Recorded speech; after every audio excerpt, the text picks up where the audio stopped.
All right, I think we'll go ahead and get started. For those of you joining us via the Deeply Rooted Facebook page, we do this every night on Bass Chapel's Facebook page. But since we're having Deeply Rooted Youth tomorrow night, I thought I would include y'all just to let you know we're going to be joining Calvary Bible Church tomorrow night at 6 o'clock in Duffield, Virginia. Pastor Josh Tompkins of West End Bible Church in Big Stone Gap will be bringing the message.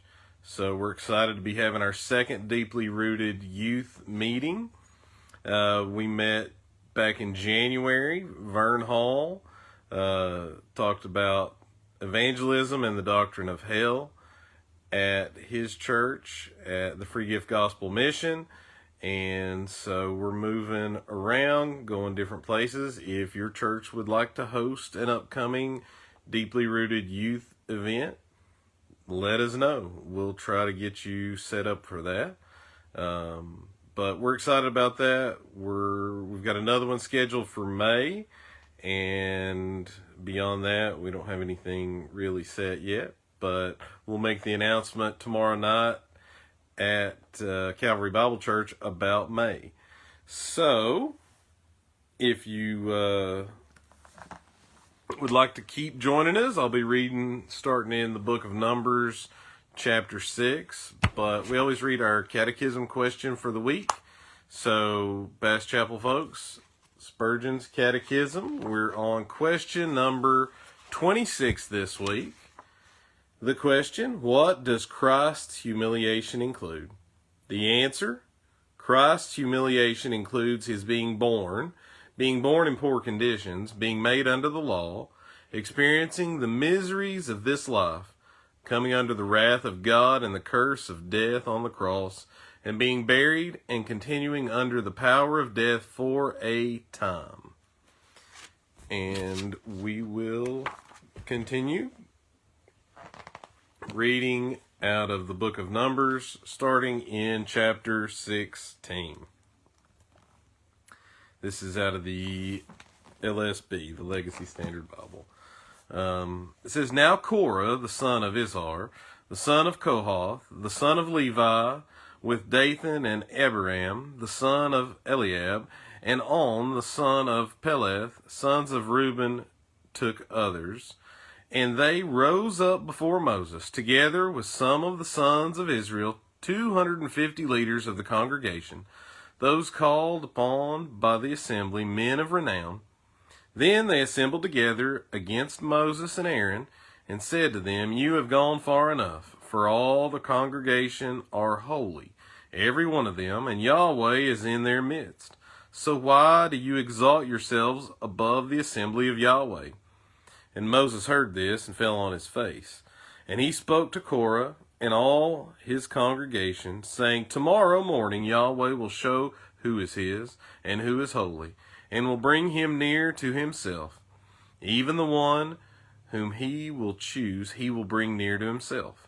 Do this, take censers for yourselves, Korah and all your congregation, and put fire in them, and lay incense upon them in the presence of Yahweh tomorrow, and the man whom Yahweh chooses shall be the one who is holy.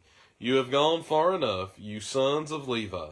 Then Moses said to Korah, Hear now, you sons of Levi, is it not enough for you that the God of Israel has separated you from the rest of the congregation of Israel, to bring you near to himself, to perform the service of the tabernacle of Yahweh, and to stand before the congregation to minister to them? And that he has brought you near, Korah, and all your brothers, sons of Levi, with you. Are you seeking for the priesthood also? Therefore you and all your congregation are gathered together against Yahweh. But as for Aaron, who is he that you grumble against him? Then Moses sent a summons to Dathan and Abiram, the sons of Eliab, but they said, We will not come up.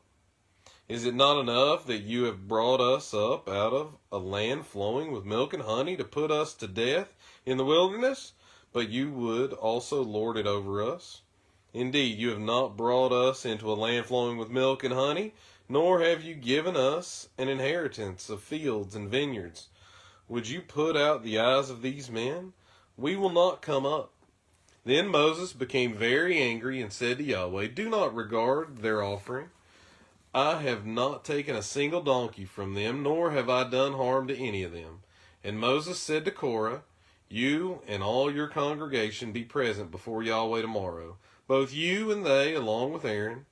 And each of you take his fire pan and put incense on it. And each of you bring his censer near before Yahweh, 250 fire pans. Also you and Aaron shall each bring his fire pan." So they each took his own censer and put fire on it, and laid incense on it, and they stood at the doorway of the tent of meeting with Moses and Aaron. Thus Korah assembled all the congregation against them at the doorway of the tent of meeting. And the glory of Yahweh appeared to all the congregation. Then Yahweh spoke to Moses and Aaron, saying, "Separate yourselves from among this congregation, that I may consume them instantly." But they fell on their faces and said, "O God, God of the spirits of all flesh, when one man sins, will you be angry with the entire congregation?" Then Yahweh spoke to Moses, saying, "Speak to the congregation, saying, Get back from around the dwellings of Korah, Dathan, and Abiram." Then Moses arose and went to Dathan and Abiram, with the elders of Israel following him. And he spoke to the congregation, saying, "Turn aside now from the tents of these wicked men, and touch nothing that belongs to them, lest you be swept away in all their sin." So they got back from around the dwellings of Korah, Dathan, and Abiram. But Dathan and Abiram came out and stood at the doorway of their tents, along with their wives and their sons and their little ones. And Moses said, "By this you shall know that Yahweh has sent me to do all these deeds. For this is not from my heart. If these men die the death of all men, or if they suffer the fate of all men, then Yahweh has not sent me. But if Yahweh creates an entirely new thing, and the ground opens its mouth and swallows them up with all that is theirs, and they go down to Sheol alive, then you will know that these men have spurned Yahweh." And it happened that as he finished speaking all these words, the ground that was under them split open, and the earth opened its mouth and swallowed them up, and their households, and all the men who belonged to Korah with their possessions. So they and all that belonged to them went down to Sheol alive, and the earth closed over them, and they perished from the midst of the assembly. Then all Israel who were around them fled at their outcry, for they said, "Lest the earth swallow us up." Fire also came forth from Yahweh and consumed the 250 men who were bringing near the incense. Then Yahweh spoke to Moses, saying, "Say to Eleazar, the son of Aaron, the priest, that he shall take up the censers out of the midst of the blaze, and you scatter the burning coals abroad, for they are holy. As for the censers of these men who have sinned at the cost of their lives, make them into hammered sheets for a plating of the altar, since they brought them near before Yahweh, and they are holy, and they shall be for a sign to the sons of Israel." So Eleazar the priest took the bronze censers which the men who were burned had brought near, and they hammered them out as a plating for the altar, as a memorial to the sons of Israel, that no outsider who is not of the seed of Aaron should come near to burn incense before Yahweh, so that he will not become like Korah and his congregation, just as Yahweh had spoken to him by the hand of Moses. But on the next day all the congregation of the sons of Israel grumbled against Moses and Aaron, saying, "You are the ones who have caused the death of the people of Yahweh." It came about, however, when the congregation had assembled against Moses and Aaron, that they turned toward the tent of meeting, and behold, the cloud covered it, and the glory of Yahweh appeared.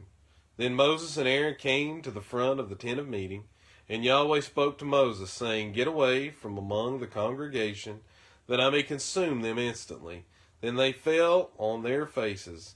And Moses said to Aaron, "Take your censer and put it in the fire from the altar, and lay incense on it. Then bring it quickly to the congregation, and make atonement for them. For wrath has gone forth from Yahweh, the plague has begun.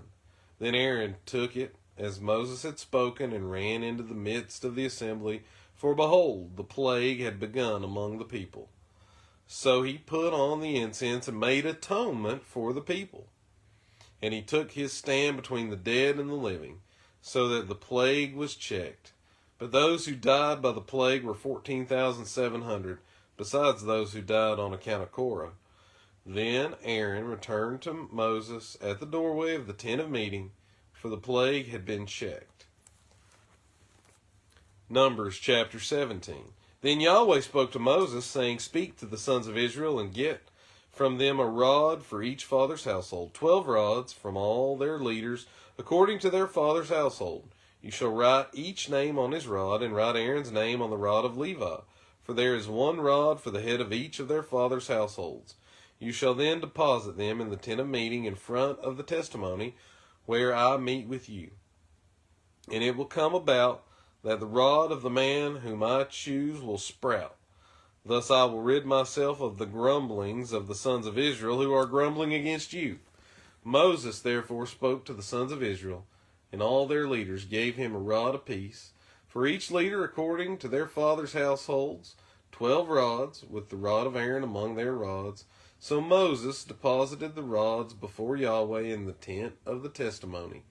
Now it happened on the next day, Moses went into the tent of the testimony, and behold, the rod of Aaron for the house of Levi had sprouted, and put forth buds, and produced flowers, and it bore ripe almonds.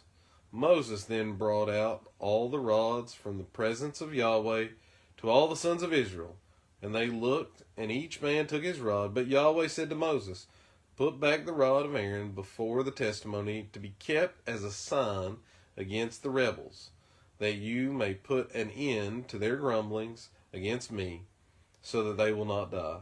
Thus Moses did, just as Yahweh had commanded him. So he did. Then the sons of Israel spoke to Moses, saying, Behold, we are breathing our last breath. We are perishing. We are all perishing. Everyone who comes near to the tabernacle of Yahweh must die. Are we to breathe our utter last? Numbers chapter 18. So Yahweh said to Aaron, You and your sons and your father's household with you shall bear the guilt in connection with the sanctuary, and you and your sons with you shall bear the guilt in connection with your priesthood. But bring near with you also your brothers, the tribe of Levi, the tribe of your father, that they may be joined with you and minister to you, while you and your sons with you are before the tent of the testimony. And they shall thus keep your responsibility and the responsibility of all the tent. But they shall not come near to the furnishings of the sanctuary and the altar, so that neither they nor you will die. And they shall be joined with you and keep the responsibility of the tent of meeting for all the service of the tent. But an outsider may not come near you. So you shall keep the responsibility of the sanctuary and the responsibility of the altar, so that there will no longer be wrath on the sons of Israel. And behold, I myself have taken your brothers, the Levites, from among the sons of Israel. They are a gift to you, given to Yahweh, to perform the service of the tent of meeting. But you and your sons with you shall keep your priesthood in everything that concerns the altar, and inside the veil, and you are to perform service. I am giving you the priesthood as a bestowed service, but the outsider who comes near shall be put to death. Then Yahweh spoke to Aaron, Now behold, I myself have given you the responsibility of my contributions, even all the holy gifts of the sons of Israel. I have given them to you as a portion, and to your sons as a perpetual statute. This shall be yours from the most holy gifts reserved from the fire. Every offering of theirs, even every grain offering, and every sin offering, and every guilt offering which they shall render to me, shall be most holy for you and for your sons. As the most holy gifts you shall eat it. Every male shall eat it. It shall be holy to you. This also is yours, the contribution from their gift, even all the wave offerings of the sons of Israel. I have given them to you and to your sons and daughters with you as a perpetual statute. Every one of your household who is clean may eat it. All the best of the fresh oil and all the best of the fresh wine and of the grain, the first fruits of those which they give to Yahweh, I give them to you. The first ripe fruits of all that is in their land, which they bring to Yahweh, shall be yours. Every one of your household who is clean may eat it. Every devoted thing in Israel shall be yours. Every first issue of the womb of all flesh, whether man or animal, which they bring near to Yahweh, shall be yours. Nevertheless, the firstborn of man you shall surely redeem, and the firstborn of unclean animals you shall redeem. Now, as to their redemption price, from a month old you shall redeem them by your valuation, 5 shekels in silver, according to the shekel of the sanctuary, which is 20 gerahs. But the firstborn of an ox, or the firstborn of a sheep, or the firstborn of a goat, you shall not redeem. They are holy. You shall splash their blood on the altar, and shall offer up the fat and smoke as an offering by fire, for a soothing aroma to Yahweh. All their meat shall be yours. It shall be yours like the breast of a wave offering, and like the right thigh. All the contributions of the holy gifts which the sons of Israel raise up to Yahweh, I have given to you, and your sons and your daughters with you, as a perpetual statute. It is an everlasting covenant of salt before Yahweh, to you and your seed with you. Then Yahweh said to Aaron, you shall have no inheritance in their land, nor own any possessions among them. I am your possession, and your inheritance among the sons of Israel. Now to the sons of Levi, behold, I have given all the tithe in Israel for an inheritance, in return for their service, which they perform the service of the tent of meeting. And the sons of Israel shall not come near the tent of meeting again, or they will bear sin and die. Only the Levites shall perform the service of the tent of meeting, and they shall bear their iniquity. It shall be a perpetual statute throughout your generations, and among the sons of Israel they shall have no inheritance. For the tithe of the sons of Israel, which they raise up as a contribution offering to Yahweh, I have given to the Levites for an inheritance. Therefore I have said concerning them, they shall have no inheritance among the sons of Israel. Then Yahweh spoke to Moses, saying, moreover, you shall speak to the Levites and say to them, when you take from the sons of Israel the tithe which I have given you from them for your inheritance, then you shall raise up a contribution offering from it to Yahweh, a tithe of the tithe. And your contribution offering shall be reckoned to you as the grain from the threshing floor, or the full produce from the wine vat. So you shall also raise up a contribution offering to Yahweh from all your tithes, which you receive from the sons of Israel, and from it you shall give the contribution offering of Yahweh to Aaron the priest. Out of all your gifts you shall raise up every contribution offering due to Yahweh, from all the best of them, the sacred part from them. And you shall say to them, when you have raised up from it the best of it, then the rest shall be accounted to the Levites as the product of the threshing floor and as the product of the wine vat. And you may eat it anywhere, you and your households, for it is your compensation in return for your service in the tent of meeting. And you will bear no sin by reason of it when you have raised up the best of it, but you shall not profane the sacred gifts of the sons of Israel, so that you will not die. Hey, praise God for the reading of His Word. Thanks for joining us. Thanks for the Deeply Rooted Conference folks joining us as well. Remember, tomorrow night, 6 o'clock, Duffield, Virginia, Calvary Bible Church. We have Josh Tompkins preaching at Deeply Rooted Youth. And y'all have a great Saturday. See you then. And for everyone who doesn't go to Bass Chapel, y'all have a great service. And Bass Chapel, see you Sunday. Sunday school's at 10 a.m. Corporate worship is at 11 a.m. And have a great weekend. Goodbye.